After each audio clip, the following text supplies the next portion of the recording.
2 cup पाणी घातलेलं आहे. अद्रक घातलेला आहे. अद्रकची आपण हे विलायची पावडर घालत आहे. यामध्ये अद्रक पाण्यामध्ये उकळू द्यायचं, तेव्हाच त्याचा अर्क उतरणार. हे 3 चम्मच चहापत्तीला नुसता अर्क उतरू द्यायचा.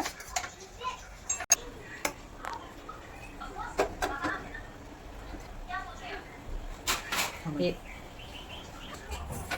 छान बघून बनवून बघा. बार बार बनवसाल हॉटेलसारखी. तर जेवढं आपल्याला गोड पाहिजे तेवढी साखर घालायची.